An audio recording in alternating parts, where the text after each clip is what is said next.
오늘 우리에게 주시는 하나님 말씀은 사도행전 14장 14절에서 15절 말씀입니다. 제가 가지고 있는 성경 신약 212페이지입니다. 사도행전 14장 14절에서 15절 살아계신 하나님 말씀을 봉독하겠습니다.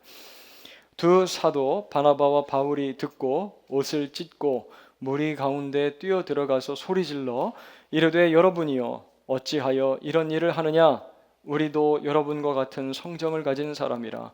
여러분에게 복음을 전하는 것은 이런 헛된 일을 버리고 천지와 바다와 그 가운데 만물을 지으시고 살아계신 하나님께로 돌아오게 함이라. 아멘. 내가 전혀 의도하지 않았는데 내 말과 행동이 예상치 않았던 결과를 초래하게 되면 우리는 굉장히 당황스러움을 느낍니다. 답답하기도 하고요. 병원에 앉아서 제가 이제 TV를 보는데 의사 선생님들이 나와서 항암 치료 받을 때 주의해야 될 점에 대해서 이야기를 하더라고요. 우리가 건강 음식이라고 잘 먹는데 귀하다고 먹는 것들이 있는데 그것이 오히려 독이 되기도 하고 우리에게 역효과를 가져올 수 있다라고 그렇게 이야기를 하는데 들었습니다. 이렇게 어떤 일들이 의도하지 않는 결과들을 초래를 할 때 우리는 영어로 이걸 이제 backfire라고 그렇게 부릅니다. backfire라고요. 오늘 말씀에서 우리는 이런 현상, 상황을 보게 되는 거예요. 하지만 두 사도는 그러한 상황을 잘 해결을 하고요. 원래의 목적과 의도를 회복시키는 모습을 우리에게 보여주고 있습니다.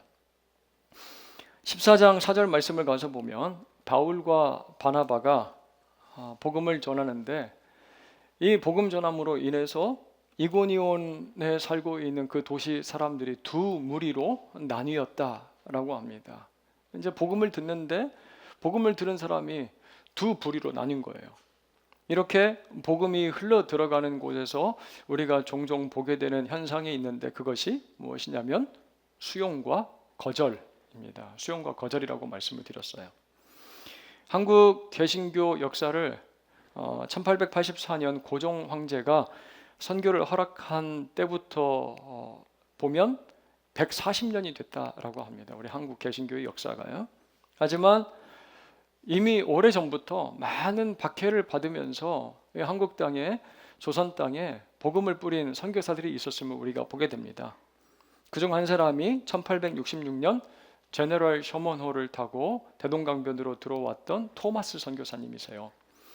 그가 첫 발을 내딛는 순간 엄청난 거절을 경험을 하게 됩니다. 강한 거절을 받게 되고요. 목베임을 배에서 내리자마자 목베임을 당해서 순교를 하게 됩니다.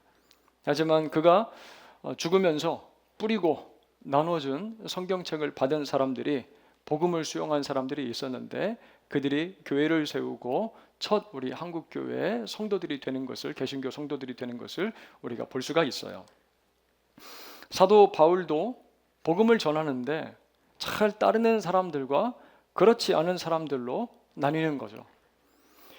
두 사도를 따르는 그러니까 복음을 따르는 자들과는 달리 그렇지 않은 사람들은 무력을 사용하고 굉장히 폭력적인 것을 우리가 볼 수가 있습니다. 말씀이 아닌 유대인을 따르는 자들이라고 되어 있는데 그들은 굉장히 과격해요. 적극적으로 말씀을 배척하고 거절하는 모습을 볼 수가 있습니다. 두 사도를 모욕하고 돌로 쳐서 죽이려고 하는데요. 이것은 그 바울과 바나바 두 사도를 그냥 시기하고 미워하는 것 이상의 의미를 가지고 있습니다. 어떤 모습이냐면 그 땅을 향하여 이제 막 들어가기 시작한 복음의 물줄기를 끊어놓으려고 하는 사탄의 강력한 저항과 반대, 강한 저항 전략이라고 우리가 볼 수가 있는 겁니다. 자, 이것을 알아차린 두 사도가 도망을 합니다. 알고 도망했다라고 되어 있잖아요. 성경을 보면 6절에 언급하는 지역인 루가오니아의 두 성인 루스드라와 더베 그리고 그 근방으로 피신을 하게 됩니다. 하지만 거기서도 복음 전파 선교는 멈추질 않죠. 계속해서 복음을 전하는 두 사도의 모습을 우리가 보게 돼요. 이렇게 복음이 흘러 들어간 곳이 어딘지를 지도를 통해 보게 되면 이 루스드라라는 곳은 이전에 바울과 바나바가 있었던 이고니온으로부터 남쪽으로 한 25km 정도 떨어져 있는 곳이라 그래요. 도망을 열심히 친 것 같은데 멀리 못 간 거죠. 우리 교회를 기준으로 보면 한 분당이나 수지 정도 내려갔을까요? 멀리 가지 못했습니다. 이곳 루스드라는 우리가 잘 아는 사도 바울의 영적인 아들 디모데의 고향입니다. 디모데의 고향이 바로 이곳 루스드라라고 그래요. 아마 오늘 본문에서의 사건을 통해서 이 디모데가 복음을 듣고 예수를 영접하고 바울의 영적인 아들 사역자로 세워지지 않았나라고 그렇게 이야기를 하는 신학자들도 있어요. 자, 오늘 여기에서 어떤 일들이 있었는지 우리가 함께 보려고 합니다. 이곳 루스드라, 바울과 바나바가 도망쳐온 이곳은 이전에 사역했던 이고니온과는 달리 무식한 촌 동네였다라고 합니다. 이제 배움과 지식의 수준이 그렇게 높지 않은 그러한 분위기였고요. 또 이교적인 분위기가 무속과 그런 미신의 분위기가 굉장히 강했던 지역이다라고 그래요. 제가 이번 주 아차산 근처를 차를 타고 지나가는데 그 아주 울긋불긋한 깃발을 들고 막 이제 펄럭이면서 절하는 거예요. 산을 향해서 그 앞에 나무를 세워놓고 이제 무속인을 제가 봤어요. 막 이렇게 자기 이렇게 하면서 열심히 펄럭거리더라고요. 그러면서 그런 생각이 들었습니다. 아, 서울 가까운 근교에서도 지나가다가 이런 모습을 볼 수가 있구나 생각을 했는데 여기 이고니온이 이러한 모습이 비일비재했을 거라는 말씀이죠. 무속과 그런 신앙들이. 그런데다가 이곳은 유대인들이 모여서 같이 예배를 드리고 말씀을 들을 수 있는 회당조차 발견을 할 수가 없어요. 회당이 없는 곳입니다. 자, 그래서 바울은 길거리에서 사람들을 대상으로 복음, 예수에 대해서 선포하고 메시지를 전하고 있는 거죠. 이 장면이 사도행전에 있어서는 굉장히 의미 있는 모습이라고 합니다. 왜냐하면 처음으로 순수한 이방인들만을 대상으로 말씀을 전하는 장면이다라는 거예요. 이전까지는 유대인들이 모여있는 회당에서 말씀을 전했는데 이제는 전혀 유대인들이 없는 이방인들만 모여있는 곳에 그 지역에 말씀을 전한다라는 것이죠. 순수한 이방인들에게 처음으로 복음을 전하기 때문에 이 장면이 굉장히 중요하고요. 또 그러한 상황 가운데서 하나님께서 어떻게 전도와 선교의 문을 여시고 복음이 흘러들어가게 하는지를 보여주는 모습이 오늘 본문에 기록되어 있어서 중요하다라고 하는 거예요. 예수와 복음에 대해서 전혀 들어본 적 없는 그 오지에 들어가서 선교를 하시는 선교사님들의 이야기를 들어보면요, 제가 참 도전을 많이 받을 때가 있습니다. 마음이 뜨거워질 때가 있어요. 하나님께서 때로는 전혀 예상하지 않았던 자기들의 그 상식과 어떤 논리적인 그 틀을 깨고 하나님께서 역사하시는 것을 볼 때가 있다라는 거예요. 사람들이 깜짝 놀라는 현상으로 일하실 때가 있다라는 이야기를 듣습니다. 특히 이제 치유의 역사가 강하게 나타나는 것을 보게 된다고 그러세요. 그러면 마치 이 해머로요, 그들의 단단하게 탁 마음을 닫고 있었던 벽을 팡 하고 때리는 것 같은 그런 느낌을 받는다고 합니다. 복음이 들어가지 못하도록 다 가려놓은 그 벽을 막 강한 해머로 때리는 것 같은 그런 이제 느낌을 받는다고 그러세요. 처음 예수님을 만날 때 이러한 체험들을 경험하신 분들 계실 거예요. 믿음이 전혀 없었는데 개인이 그리고 그 가정이 예수 믿고 교회에 나오고 신앙의 뿌리를 내리는 것을 보면 저는 이제 모태신앙이니까 굉장히 궁금합니다. 도대체 무슨 일이 있었길래 교회에 나와서 예수를 믿게 됐을까 궁금해서 이제 물어봐요. 어떻게 교회에 나오게 되셨습니까? 라고요. 이야기를 들어보면 때로는 충격적이기도 하고 또 강한 사건들로 하나님께서 자기를 강권적으로 인도하셨다라고 그렇게 얘기를 합니다. 도저히 해결할 수 없을 것처럼 보이던 문제들이 해결도 되고 자기도 모르겠대요. 왜 그런 일이 내 삶 가운데 일어나는지. 그래서 그러한 일로 인해서 교회에 나오고 복음을 듣게 됐다 말씀을 하시는 거예요. 루스드라에서 바울은 전도를 하는데 이러한 방식을 경험을 하게 되는 겁니다. 그러면서 8절은 한 사람을 우리에게 소개를 하고 있어요. 그는 발을 쓰지 못하는 사람이고요. 그래서 길거리에 앉아서 지내는 사람. 나면서부터 걷지 못하게 돼서 지금까지 한 번도 걸어본 적이 없는 사람이라고 그렇게 기록을 하고 있어요. 소개합니다. 9절을 가서 보면요. 바울은 자신이 품고 온 이 복음, 마음 가운데 담고 온 이 복음, 예수가 누구인지 사람들에게 들려주고 소개를 합니다. 그런데 말씀드렸다시피 이곳은 이방인들이 모여 있는 곳이고 뭐 회당도 없으니까 구약 성경에 대해서 제대로 들어본 적이 없을 거 아니에요. 성경에 대한 문외한 사람들이기 때문에 도대체 저 바울이 하는 얘기가 뭔 소리야? 알아들을 수가 없겠어. 이해하지 못하겠네. 그래서 그냥 그 자리를 떠나버리는 사람들도 부지기수였을 겁니다. 관심 갖지 않는 사람들이 참 많아요. 그런데 유독 한 사람이 바울이 전하는 이야기에 귀를 열고 아주 집중하면서 그의 얼굴을 바라보면서 말씀을 막 받아들이고 있는 것처럼 보여요. 그러한 사람이 눈에 들어옵니다. 제가 지난주 아신대학교 채플에 가서 말씀을 전하는데요. 한 학생에게서 제가 그런 느낌을 받았습니다. 저 친구가 오늘은 아주 은혜 받으려고 작정을 했구나. 앞에 앉아서 참 앞자리에 앉아가지고 눈을 막 부릅뜨고요. 나를 이렇게 눈을 크게 뜨고 바라면 무슨 말만 아멘! 아멘! 아멘도 얼마나 크게 하는지 제가 깜짝깜짝 놀랄 정도였는데 우리 세안교회에도요. 말씀을 그렇게 듣는 분들과 제가 강단에서 눈을 마주치게 되면 뭔가가 느껴집니다. 말씀과 하나님이 부어주시는 은혜로 우리가 연결이 되어 있다라는 마음이 느껴질 때가 있어요. 그리고 이런 생각이 듭니다.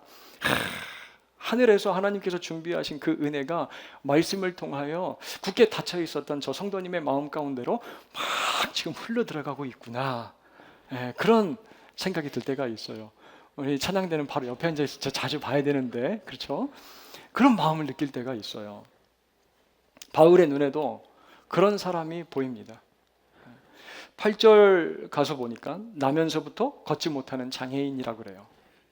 움직이지 못하니까 뭐 일어서지도 못하고 움직이지도 못하고 그래서 그냥 바울이 전하는 말 어쩔 수 없이 듣고 있겠지라고 생각하시는 분들이 계세요. 제가 아는 선교사님이 하늘 사신데 그분이 이제 그렇게 말씀을 하시는 거예요. 침수리 전도에는 최고라고. 침 한번 꽂아놓으면 30분은 못 일어나니까 꽂아놓고 이렇게 이제 복음도 전하고 그러신다고 말씀을 하시는데 그런데 오늘 본문에서 보게 되는 이 사람에게서 보이는 특징이 있어요. 어떤 특징입니까? 9절 가서 보니까 바울이 주목해서 바라봅니다. 하도 말씀을 집중해서 경청을 하고 뚫어지게 바라보니까 이 바울도 주목을 하는 거예요. 주목하면서 바라보는데 그에게 무엇이 있음을 알게 됐다라고 그래요. 구원받을 만한 믿음이 그에게 있었음을 발견합니다. 사도 바울이. 여기서 구원받을 만한 믿음이라고 할 때 이 구원은 소조라는 동사인데요. 이 소조는 치유받다, 병자가 나음을 받다라는 그런 의미를 또 가지고 있어요. 혈루병 걸린 여인이 예수님께 다가가서 그의 옷자락만 만져도 내가 낫게 될 것을 믿었던 그 여인이 가졌던 그 믿음이 바로 이 소조, 나음에 대한 치유에 대한 간절한 소망이었던 거죠. 본문이 기록하지 않고 있어서 바울이 어떤 설교를 했는지 우리는 정확히 알 수가 없습니다. 그런데 이 장애인이 말씀, 복음을 듣는데 이러한 마음이 강하게 자리를 잡았던 모양이에요. 지금 저 사람이 이야기를 하고 있는 그 복음의 주인공 예수? 그 예수님을 내가 경험하면 내가 나음받을 수가 있겠다. 내가 치유가 되겠다. 예수님 너무 만나고 싶다. 마음에 막 간절한 열망이 막 용솟음친 것 같아요. 그 간절한 모습이 바울의 눈에 보였던 거죠. 사랑하는 여러분, 우리 모두가 이러한 간절한 소망, 이러한 마음 중심으로 말씀 들을 수 있기를 주님의 이름으로 축원합니다. 말씀 안에서 만나는 예수님, 그분이 나를 살리시고 나를 치유하고 나를 회복시키시고 변화시킬 수 있는 그 믿는 믿음으로 말씀을 경청하시기를 바랍니다. 우리가 말씀을 들을 때요, 어떤 회복과 치유와 하나님의 놀라운 일이 일어날지 우리는 몰라요. 잘 모릅니다. 어떤 일이 일어날지. 예수님을 만날 때 우리의 영혼이 새롭게 되는 치유가 나타날 수도 있고, 육체의 질병이 회복되는 놀라운 기적이 나타날 수도 있고요, 잃어버렸던 기쁨과 소망을 찾을 수도 있는 거예요. 말씀의 자리는요, 엄청난 가능성의 보석이 묻혀 있는 곳과 같습니다. 말씀의 자리는 엄청난 가능성의 보석이 묻혀 있는 자리예요. 그러한 은혜와 놀라운 능력을 맛볼 수 있는 사람이 누구인지 보여주는 것이 오늘 본문 말씀 아니겠어요? 오늘 말씀이 보여줍니다. 우리 예수님께서도요, 혈루증 걸린 여인에게 마태복음 9장 22절에서 이렇게 말씀을 하세요. 딸아, 안심하라. 내 믿음이 너를 구원하였다. 너의 믿음이 너를 치료하였다. 너를 회복시켰다. 라고 말씀을 하시는 거예요. 사랑하는 여러분, 저와 여러분 모두가 구원받을 만한 믿음을 가지고 들려주시는 말씀의 귀를 열고 경청하실 수 있기를 다시 한번 주님의 이름으로 축복합니다. 지난주 말씀드린 것처럼 마음을 잘 지키시기를 바라요. 토요일은 주일을 위해서 여러분들 컨디션을 잘 유지를 하시길 바랍니다. 막 토요일 저녁 늦게까지 막 동영상 보다가 막 피곤해가지고 주일 와가지고 막 말씀 듣는데 막 뒤로 넘어 이러지 마시고, 말씀 듣기 전에 여러분들 기도하시길 바랍니다. 하나님, 변화되고 치유되고 나의 삶이 회복되어야 되겠습니다. 나의 삶과 가정과 여러 영역들이 우리 주님께서 다스리시는 곳이 되어야 되겠습니다. 이러한 놀라운 은혜가 임하길 간절히 소원하오니 만나주세요. 그렇게 기도하면서 말씀의 자리로 나오는 여러분들 되길 바라요. 오늘 말씀을 들을 때 나의 영혼과 육체, 나의 삶과 가정이 치유되게 해주세요. 그렇게 구하면서 나갈 때 하나님이 일으키시는 놀라운 일들을 경험하는 우리 모든 새안의 믿음의 지체들 되길 주님의 이름으로 다시 한번 축복합니다.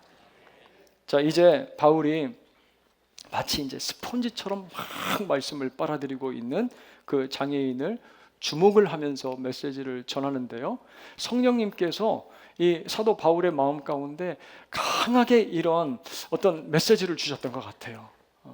그의 마음에 강한 감동을 주세요. 그래서 이렇게 큰 소리로 아주 강하게 담대하게 선포를 합니다. 10절 말씀 같이 한번 읽겠습니다. 같이 읽습니다. 큰 소리로 이르되 내 발로 일어서라 하니 그 사람이 일어나 걷는지라 라고 합니다. 내 발로 일어나 걸어라 라고 크게 선포를 해요. 그때 눈으로 보고도 믿을 수 없는 광경이 펼쳐집니다. 사람들 눈앞에서요. 충격을 받아요. 바울이 목이 터져라 설교를 해도 그냥 그런가 보다. 또 뭐 유식하다는 사람이 지나가면서 뭐라고 떠드나 보다. 저게 뭔 소리야. 별 관심 갖지 않았던 그 동네 사람들이었습니다. 그런데 막 깜짝 놀라는 거예요. 어마어마한 일이 벌어지니까 너의 발로 일어서라! 그 명령 가운데 평생을 걷지 못했던 장애인이 벌떡 일어나서 걸어다니기 시작하는 거예요. 이제까지 지금 같은 현상을 한 번도 볼 수 없었던 것. 그 사람들은 마음 가운데 막 두려움, 막 경외심 이런 것도 느끼지 않았을까라는 생각이 들어요. 지금 말씀을 듣는 이 자리에서 제가 일어나 걸어라! 했는데 누가 벌떡 일어나가지고 막 걸어다닌다고 생각을 해보세요. 불편하지 않는 분들은 다 일어나서 걸어다니면 당연한 거겠지만 진짜로 힘든 분이 일어나서 걷는다고 생각을 해보세요. 잠이 화들짝 깰 거예요. 야, 이런 일이 일어나나. 야, 놀라운 일이다. 졸고 지루할 사람 한 사람도 없을 거예요. 우리가 성경을 읽다 보면요, 묵상을 하다 보면 하나님의 백성들이 그의 계획 역사 가운데 첫 발걸음을 뗄 때, 하나님이 어떤 역사를 시작하실 때 그 첫 발걸음을 하나님의 백성들이 뗄 때 하나님이 일으키시는 놀라운 역사들이 있음을 우리가 보게 돼요. 하나님의 계획과 역사의 첫 발걸음, 그 시작을 떼는 하나님의 백성들에게 놀라운 일들이 일어나는 것을 우리가 보게 된다는 거예요. 홍해 바다가 갈라지고, 가나안 땅에 들어갈 때 요단강이 갈라지고, 첫 성이었던 여리고 성이 함락이 되고, 또 예수님께서도요, 처음 복음을 전하기 위해서 거라사 땅에 들어가는데 어떤 일이 있습니까? 거라사인 광인을 고쳐주시고 그를 정상으로 만들어주시는, 변화시키는 놀라운 기적을 베푸시잖아요. 우리가 살아가고 있는 매 순간 가운데서 이 기적을 일반화시킬 수는 없습니다. 항상 일어나야 되는 거지 라고 기적을 일반화시킬 수는 없어요. 하지만 하나님은 자기의 주권 안에서 자기의 계획을 실행하실 때 그걸 실행하는 방식으로 무엇을 사용하십니까? 기적을 사용하실 때가 있다라는 말씀이에요. 하나님께서 자기의 주권 안에서 자기의 계획을 실행하실 때 그 실행의 방법으로 기적을 사용하실 때가 있어요. 그때 우리는 하나님께서 그러한 기적을 왜 허락하시고 사용하시는지 그 의도와 이유를 잘 분별해야 됩니다. 잘 볼 줄 알아야 돼요. 방금 전에도 말씀드렸어요. 성경에 대해서 전혀 알지 못하는 이 이방인들, 배움과 지식이 부족합니다. 이교적 성향이 짙은 이러한 동네에 살고 있는 사람들이에요. 그들을 두드려서 충격을 주고 복음을 듣도록 만들어야 되는, 그래서 그들이 복음을 들으려면 무엇이 필요하겠습니까? 어떠한 일들이 필요하겠어요? 복음의 물줄기가 그들의 척박한 마음 한가운데로 물꼬를 트고 콸콸 흘러서 들어가려면 어떠한 일들이 필요하겠어요? 강한 해머리요, 그들의 마음에 높이 솟아있는 그 불신의 장벽을 쳐서 깨트려야 되고요, 단단하게 그 물고가 지나가지 못하는 그의 마음 가운데 포크레인으로 파가지고 물이 흘러가도록 만들어야 되는 거예요. 하나님의 능력이 신비로운 현상으로 나타나는 기적이 필요했던 거예요. 그래서 지금 기적이 일어나고 있습니다, 여러분. 자, 그런데 그 필요를 누가 결정해요? 하나님께서 결정하십니다. 하나님의 주권 가운데 계획을 이루어 가시기 위해서 우리가 결정하는 게 아니에요. 내가 원한다고 기적이 일어나는 게 아닙니다. 하나님께서 주시는 거예요. 우리는 그런 현상이 나타날 때 때문에 이 기적이 왜 일어나는지 그 하나님의 의도와 이유를 겸손하게 잘 해석하고 볼 줄 아는 그런 영적인 분별력이 우리 가운데 필요한 거예요. 그렇지 않으면 기적이나 승리 자체에 도취가 돼버립니다. 그거 또 맛보고 싶은 거예요. 진정으로 맛봐야 되는 것이 아니라 그 기적이나 승리감에 도취돼서 살아가면 그것만 맛보면서 살아가고 싶어 하는 거예요. 11절, 무리들이 바울이 한 일을 보고 이렇게 소리를 지르기 시작합니다. 뭐라고요? 신들이 사람의 형상으로 우리 가운데 내려오셨다. 신들이 사람의 형상으로 우리 가운데 내려오셨다. 여러분, 사람으로 이 땅에 내려오신 신은 딱 한 분이시죠. 누구십니까? 예수님이세요.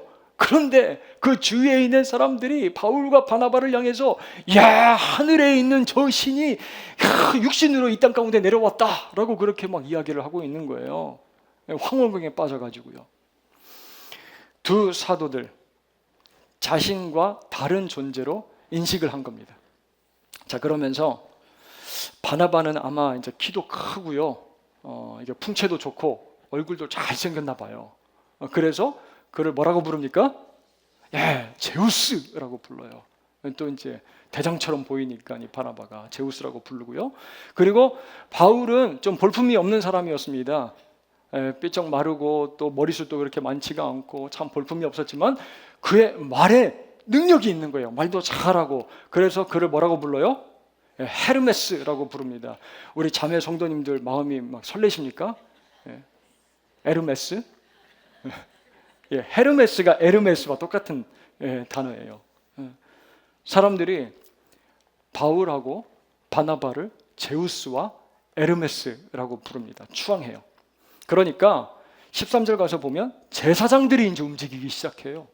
제사장들. 이 동네에서 굉장히 영향력 있는 사람들.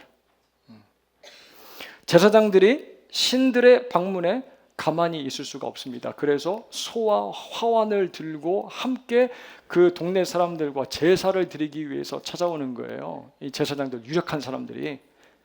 갑자기 바울과 바나바의 그 위치가 땅바닥에서 어떻게 된 거예요? 하늘로 상승을 한 겁니다. 이 땅바닥에 있었던 바울과 바나바가 하늘로 막 치솟아 올라간 거예요. 그들의 위치가. 도망쳐서 이 도시에 처음 들어왔을 땐 사람들 다들 무시하고 거들떠도 안 봤습니다. 무슨 얘기를 하는 거야? 환영하지 않았어요. 그런데 순식간에 짝퉁처럼 보이던 바나바와 바울이 뭐가 돼버린 거예요? 에르메스, 명품이 돼버린 거예요. 우와, 저들에게 저런 능력이 있었어? 제우스로 추앙하고 떠받듭니다. 여러분 같았으면 기분이 어떠셨을 것 같아요? 솔직히 한번 생각을 해보세요. 저는 좋겠더라고요. 와, 사람들이 뭐 대단하다, 저런 능력이 있어? 그건 기분 좋고 내가 진짜 신이 된 것처럼 막 황홀경에 빠질 것 같기도 한 거예요. 사도행전 12장에서도요 이러한 사람을 우리가 볼 수가 있습니다. 헤롯이 백성들을 향해서 연설을 하는데 그 연설이 얼마나 사람들을 매료시켰는지 그걸 듣고 있는 사람들이 다들 이렇게 말하기 시작합니다. 이건 사람의 소리가 아니라 신의 소리다. 신의 소리야 라고 할 때 그거 기분 좋아서 도취돼가지고 자기가 마치 신이라고 생각할 때 어떤 일이 벌어집니까? 하나님이 치셔서 기생충에 먹혀서 죽고 맙니다. 1세기 유대의 역사가인 요세푸스가 이 장면을 잘 기록을 하고 있어요. 자, 그럼 이런 군중들의 집단 행동을 보던 두 사도가 어떻게 반응을 하고 있습니까? 야, 당연하지. 너네들 우리 제우스하고 에르메스로 아는 거 당연한 거야. 그렇게 얘기를 해요? 아닙니다. 옷을 찢어요. 무리 가운데로 뛰어들어갑니다.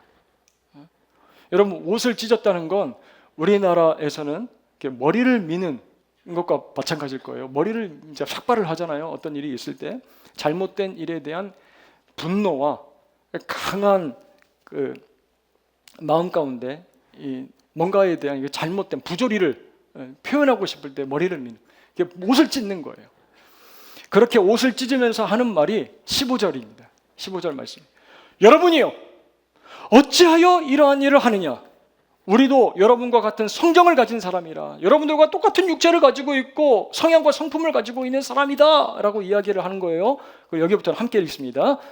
여러분에게 복음을 전하는 것은 이러한 헛된 일을 버리고 천지와 바다와 그 가운데 만물을 지으시고 살아계신 하나님께로 돌아오게 함이라. 아멘.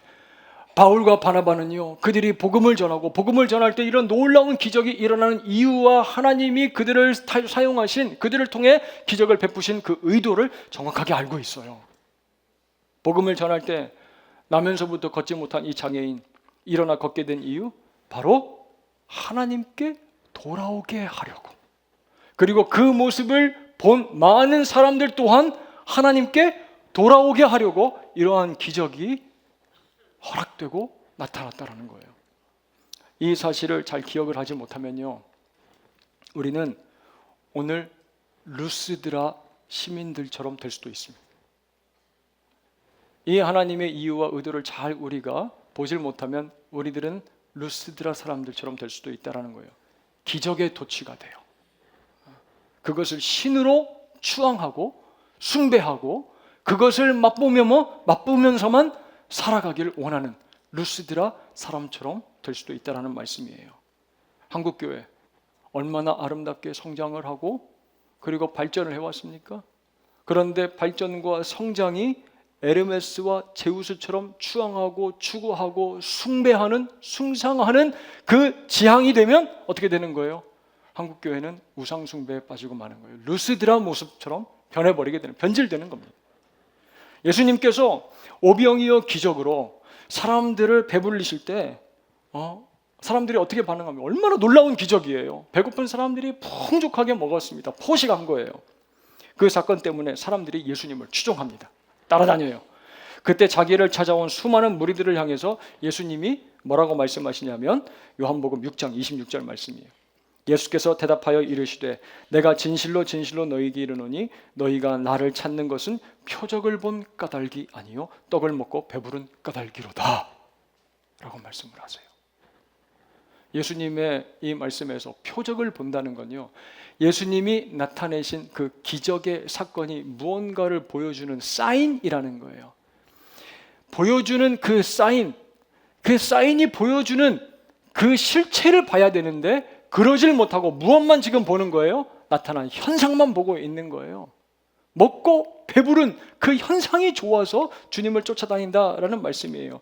여러분, 오병이어라는 기적을 통해서 예수님은 무엇을 사람들에게 보여주고 싶었던 거예요? 나는 하나님의 아들이고 너희들이 그렇게 기다리던 메시아 그리스도라는 사실을 보여주고자 원했어요. 그런데 사람들은 뭘 보고 예수님을 지금 쫓고 있어요?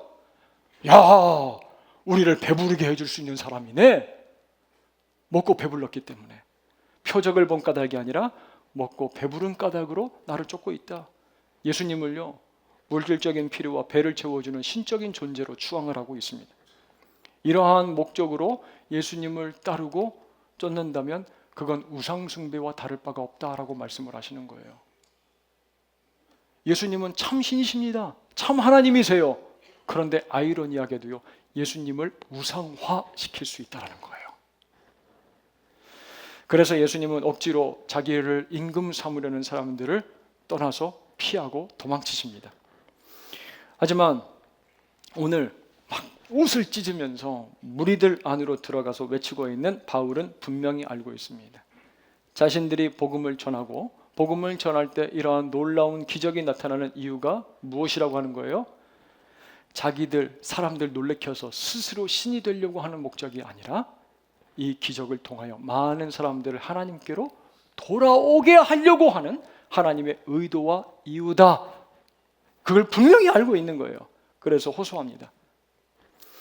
여러분, 하나님은 지금도 우리 가운데 놀라운 기적을 일으키실 수 있는 살아계신 하나님이십니다. 여러분, 이 사실을 믿으시기를 바라요. 하나님은 놀라운 일을 우리 가운데 일으키실 수 있는 살아계신 하나님입니다. 제가 만난 분들과 새한교회 이야기를 하다 보면요, 깜짝 놀라세요. 참 요즘에 한국교회 형편과 상황이 어려운데 어떻게 새한교회는 새가족들이 계속해서 찾아오고 그 재정도 줄지 않을 수 있습니까? 그런 말을 들어요. 그러면 어떤 생각이 드는지 아세요? 겁이 나요. 겁이 납니다. 다시 한번 기억하려고 노력을 하고 저에게 재확인하고 되묻습니다. 우리가 일어나 걷는 이유가 무엇인가? 우리가 이러한 상황 가운데서도 기적과 같이 일어나서 걷고 있는 이유가 무엇인가? 다시 한번 재확인하는 거예요. 깜짝 놀라요. 왜 이런 일이 일어나고 있는가? 여러분, 왜 그런지 아십니까? 자칫 잘못하면 우리가 제우스와 에르메스가 될 수도 있기 때문에 그래요. 이거 추구하다 보면 그걸 잘 분별하지 못해서 많은 목회자들과 교회들이 환호에 도취된 모습을 볼 때가 있어요. 그러면 두려워집니다. 아찔해요.